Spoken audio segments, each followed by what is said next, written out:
Sue Lamport from Inside Out Style blog. And I'm Jill Chivers from Shop Your Wardrobe. Today we're going to be talking about some shopping tips so that your shopping can be as effective as possible, Yes. that you spend your money as wisely as possible and you don't waste money. Yes, absolutely. And financial preparation is a big part of that, and we've talked in a previous video about the importance of preparing before you go shopping rather than have a sort of fire, aim, ready approach.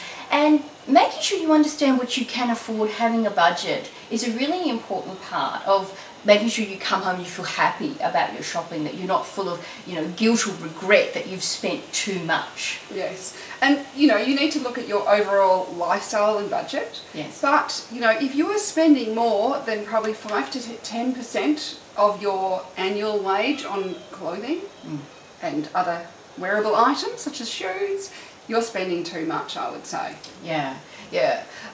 Being clear about what's going to work for you and what you really need is an important part of being conscious in your shopping. And the other thing is about your mode of payment. There's some wonderful research that says if you pay with plastic, even if it's with a debit account, that you can spend between 18 and 50% more, that the act of paying with cash connects you more with the shopping experience. And I think that that's an important part of being conscious in your shopping, is being connected to it rather than have it happen to you without really understanding how or why. I think one of the benefits that my clients find is when they go shopping with me, they are doing conscious shopping because they've made an appointment, they've decided to pay me, we've made a list, we've worked out what they need, I understand their personality, we've gone through a whole lot of steps to work out what it is they really need and want, and then we very much look specifically at those things, and we're not blindsided by the pretty little sparkly thing over there that might otherwise get your attention. Yeah. So, it's something to think about, is always like what and how and when and where are you going to wear these things. I had one of my clients came to me and she'd had a life previous to a divorce where she'd been to a lot of balls. Right. And after she got divorced, she kept buying ball dresses, even though she no longer had a lifestyle for ball dresses, because in the past she'd always needed to get these things. Yeah. And it took her, she said, it took me 2 years before I realised I had to stop and reassess what was I doing. And suddenly I had no money left. Yes. So I spent a lot of money on ball dresses. Yes, and an awful lot of everyday clothes you possibly could have bought. I would imagine that you have a criteria that you encourage your clients to assess every item on, and that criteria may change from client to client. But what are the kinds of things that are good for people to be aware of if they're going shopping and they're determining if an item is a yes or a no? What kinds of things should they be thinking about? The first thing I always look at is colour. If the colour is not flattering, it doesn't matter how great the garment is, it doesn't matter what a bargain it is, it's never going to look good on you. Yes. If every time you put it on it makes it look a bit sickly and people ask you, are you feeling okay? Yes. Then just forget about it. Yes. It's got to be who you are. And often what people do when they go shopping, they're sick of their wardrobe. They're in a rut, they're sick of it, so they go, and they'll go and buy something different. Yeah. But their different is so outside of their personality that they get it home and they never wear it, and it sits there in their wardrobe taunting them about why did they waste this money, but they can't throw it out because they spent the money on it. Yeah. But they know they put it on and they go, it's not me, I don't feel right. So understanding who you are is really important, and how we can represent that in our clothes or interpret that in our clothing. The fit.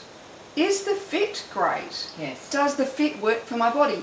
If it's not quite right, can it be altered?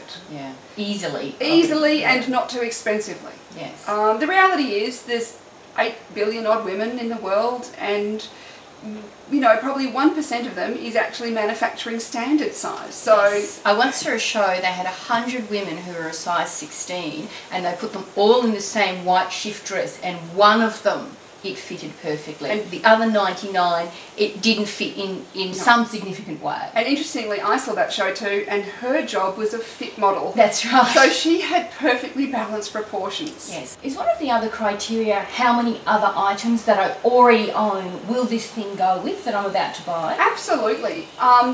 You want to look at it and say, like, I think for every bottom you want at least 3 or 4 or 5 tops. Right. We wash our tops more frequently than we do our bottoms, so therefore we want things to work and to maximise our wardrobe so that we can mix and match much more easily. So I don't like wardrobe orphans, as I call them, which are just or one outfits. Yes. Where it just works in one way with nothing else. Yeah, you can't mix it with other things. And this is why, particularly if you have, say, something like a patterned skirt or a patterned jacket, you want to take that item shopping with you. Yes. And then mix other things with it. So you've got the colours right then and there, because very few people have great colour memory. Yeah. I'd actually say it's a bit like perfect pitch. Mm. Few people have perfect pitch. Few people have accurate colour memory. So you might think it's like that colour, but you'll get it home and discover it's actually a completely different shade.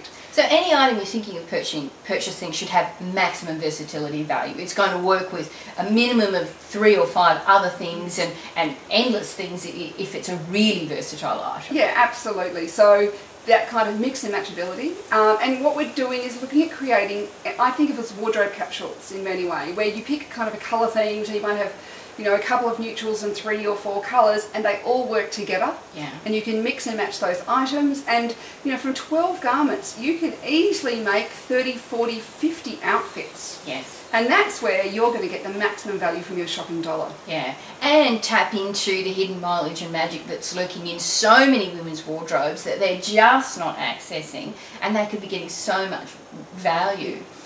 The other thing that I thought would be worth mentioning on shopping tips and tricks in this video was about emotionally charged or your emotional state when you go shopping, because that's how a lot of women come to our program, is because they've shopped in this emotionally triggered state and they've ended up buying a whole stack of things that they really didn't need, they don't even want, and they're not using. And so that's another thing that I advocate, is making sure you understand what your emotional state is. Just tap into it. It doesn't need to be a long exercise or even an intense one. Just, how am I feeling? Am I feeling resourceful? Am I feeling happy? Am I feeling calm? Am I feeling in control?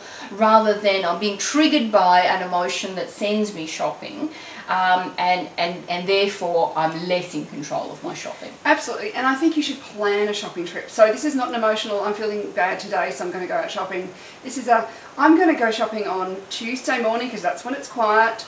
I'm going to organise childcare. I'm not taking screaming babies or small toddlers. Small children are not interested in shopping, and you will not make good decisions when you have them with you. Yes. You'll make hurried and harassed decisions.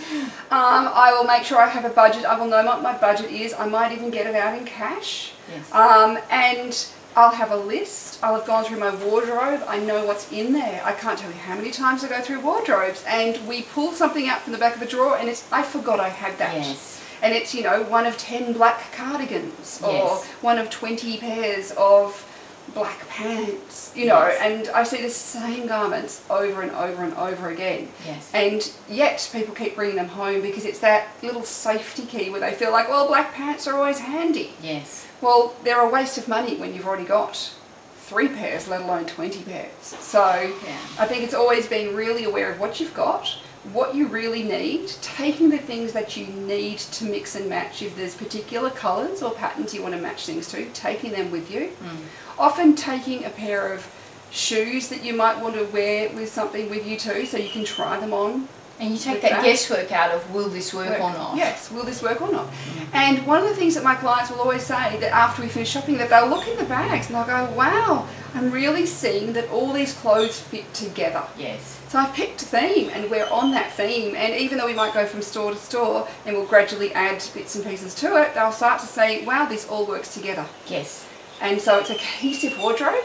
It's a wardrobe that works together, so they're getting their maximum value for their shopping dollar. Yeah.